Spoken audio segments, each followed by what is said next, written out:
morning, everybody. I'm going to be talking about how cloud water chemistry are affected by African dust events that arrive at the Caribbean. And I want to start by thanking my collaborators that helped make this study possible. The Saharan Desert is the world's largest source of mineral dust, emitting approximately 800 teragrams per year mineral dust, making it the 70% of the annual mineral dust global burden. And it has a high atmospheric lifetime of hours to weeks, which allows to long-range transport as it is injected to the atmosphere. And as you can see in this image, you see that it can arrive to the Caribbean. And this small blue circle is pointing to Puerto Rico, which is where I'm from. And here you can appreciate a little bit more from the aqueous motus image, which is here, the island of Puerto Rico, and the dust plume that is passing through. That dust has aged through transport for approximately 7 days, and it has physical chemical properties different from its point of origin due to heterogeneous chemical reactions, condensation, in-cloud processing, coagulation with particles, and mixing with other aerosols, which provides uncertainty in its role as a cloud condensation nuclei and indirect effects in climate as in a regional and global scale. So, that uncertainty of age, dust, and climate is due to the high variability of dust emissions throughout each year and the poorly characterized properties of physical and chemical properties of that dust. And that raises concern to a unique ecosystem, which we have in the Caribbean and other parts of the world, is tropical montane cloud forests, which have vegetation, mountains, and constant cloud cover. So it supplies communities with fresh water, provides hotspots for biodiversity, especially for endemic species. And of the 600 tropical montane cloud forests that are in the world, there are approximately 20 located in the Caribbean that are exposed to dust events every summer month.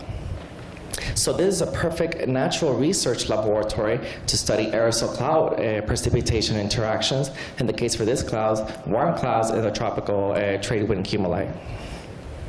So here came the Puerto Rico African Dust and Cloud Study, where collaborators from the USA, Europe, and Latin America joined forces during 2010 to 2012 to answer this question: how long-range transported African dust events modify Caribbean cloud properties and precipitations in our tropical montane cloud forests. The one that I showed you in the previous picture, this is the only tropical montane cloud forest we have in Puerto Rico, which is called the Yunque National Forest. Here in products, we have made a lot of online and offline measurements, but I'm going to be showing throughout the presentation our cloud chemistry results, and at the end, some client microphysical results. This is a station of Pico del Este, here at the top, where you see these FAA radars. And it stands above the cloud condensation nuclei level at 1,051 meters above sea level, which we can appreciate in this cloud event frequency plot that we are constantly submerged during cloud in 90% of the time. And the added advantage that we can drive to this station and do a lot of cloud study work without the need of aircraft and other related complexity and costs. The Pico del Este station is downwind for about 20 kilometers from our control site, which is called Cabezas de San Juan, which is the first contact point for the trade winds that are arriving at Puerto Rico. And the aerosols we see there are measured online in our control site station. And to understand the properties of those aerosols that are going to be arriving at Pico del Este. And I just want to add that the online measurements are supported by the NOAA ESRL, which is part of the NASA AeroNet and contributing station to GAW. So that cloud water chemistry was studied by collecting them with cloud water collectors. Here, the cloud, where we are immersed, is aspirated by these fans.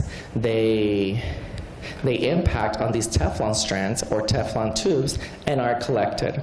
I am showing to you here bulk cloud water collectors, which collect all cloud water droplet sizes, and a two-stage size fractionated cloud water collector that separates all these cloud water droplets to large cloud water droplets and small cloud water droplets. And we can see a difference, to observe it, we can see a difference in cloud water chemistry. The chemical analysis done after we collect these samples, we do pH and conductivity in the field, water-soluble ions through ion chromatography, metals with ICP. We studied total organic carbon and total nitrogen with the TOCTN analyzer, and we also filter our samples to see how much of the contributing dissolved fraction we have. We study sulfur oxidation chemistry with photometric methods by analyzing peroxide and sulfur 4 concentrations, and I will also be discussing some online data instruments that have been used by collaborators from the UCSD, University of California, San Francisco, with the aerosol time of flight mass spectrometer to study single particle analysis, and cloud microphysics was a fog monitor instrument that was used by collaborators from ETH at Switzerland. To assess the impact of long-range transported African dust and cloud water chemistry, we need to classify those air masses in order to observe its impact. And firstly, we locate the origin of air masses using our high split 4 model by doing a 7-day back trajectory run, and we can see 3 main air masses: the ones that arrive from Africa, purely marine, and those that come from the southeastern islands, which can be attributed to anthropogenic pollution. We also use during the campaigns and post-campaigns to corroborate our analysis with dust forecasting models, Saharan air layer images, Montserrat volcanic observatory reports to see if there was some volcanic ash venting from the island of Montserrat, which is a virgin island southeast of us in Puerto Rico, and daily National Weather Service reports. With our chemical data, we did source apportionment analysis with enrichment factor. And with water-soluble ion Diaz, we classified those samples as dust by the contribution of the crustal fraction of calcium, anthropogenic as the anthropogenic contribution of sulfate, and marine as the absence of both non-sea salt calcium and non-sea salt sulfate, with the added validity of the concentration of these ions in seawater. So after we classified those air masses that we also compare with optical property data to identify dust events at our control site of Cabezas de San Juan. And we're showing you here a scattering coefficient and absorption coefficient data for the month of July 2011. And we see dust events characterized or classified by a separation of wavelength in the absorption coefficient, which is typically a typical optical property of dust.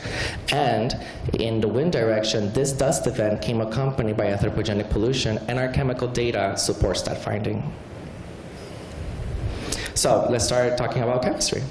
According to pH, we have here the pH of bulk cloud water, large and small cloud water droplets, and separated by origin of air masses. We did not have a purely anthropogenic sample nor volcanic ash, so we're limited to compare by 3 air masses. The marine is classified as our background conditions, so we can see that pH is increased during dust events, and when mixed with anthropogenic particles, they are acidified. So there's a neutralization effect during dust events to cloud water pH. And when comparing by the 2 size modes, we observe that through our correlation that small cloud water droplets are more acidic. So there's a difference in cloud water chemistry, which we'll see further. Conductivity measurements done in the field has revealed that during dust events, there's an increase in conductivity, so there's added material into the cloud water. And a correlation plot also reveals that large cloud water droplets have higher conductivity, so we would see more ions present in cloud water. Now, As for dust mixed with anthropogenic particles, that relationship is not significant, and mostly because since the pH is more acidic in small cloud water droplets, the specific conductivity of hydronium ion, which is very high compared to other ions, causes this relationship to not hold. Okay, here we have water-soluble ions. They have been separated by the most contributing ions and the less contributing ions for clarity. We have mostly sea salt because of sodium and chloride and magnesium and our proximity of our sampling site to the coast. And we see that sea salt particles and dust material that I highlighted here by showing you chloride, magnesium, sodium, and non-sea salt calcium are enriched in the large cloud water droplets, whereas anthropogenic particles, which we can characterize by non-sea salt sulfate and ammonium, are enriched in small cloud water droplets. So it seems that primary emitted aerosols are more prevalent in large cloud water droplets, and small cloud water droplets have secondary aerosols.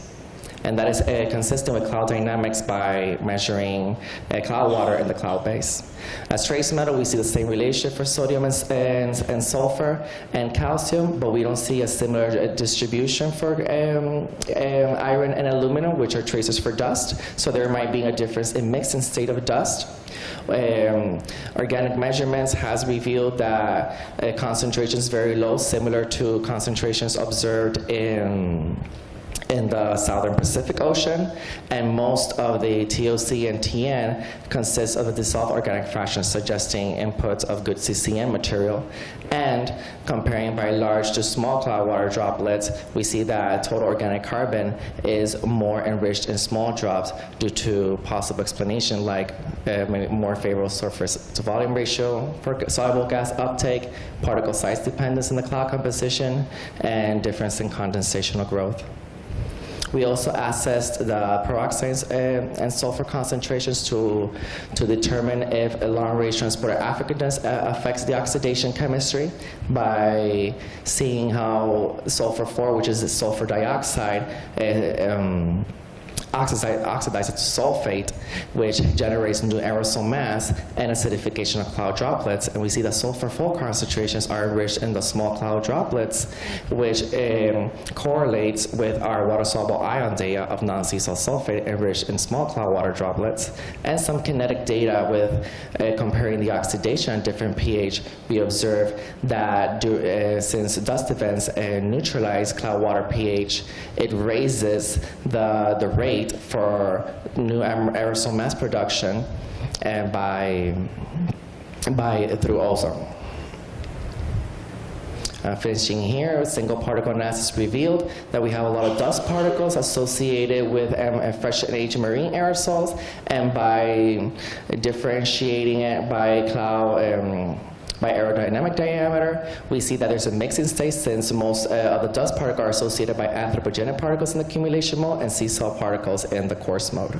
And to finish it off here, we did some cloud microphysical data where the 3 cluster events have been identified in the fog monitor measurements, and we see that during dust events, this cluster of data, the cloud droplet size are shifted to shorter sizes with higher concentration of cloud droplet condensation.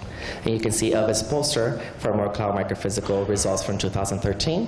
I'll skip through the summary. And I would like to acknowledge NSF for the grant, lab members, prize collaborators, and especially IGAC for giving me the opportunity to present here through the Young Scientist Program. Thank you. Thank you, Carlos.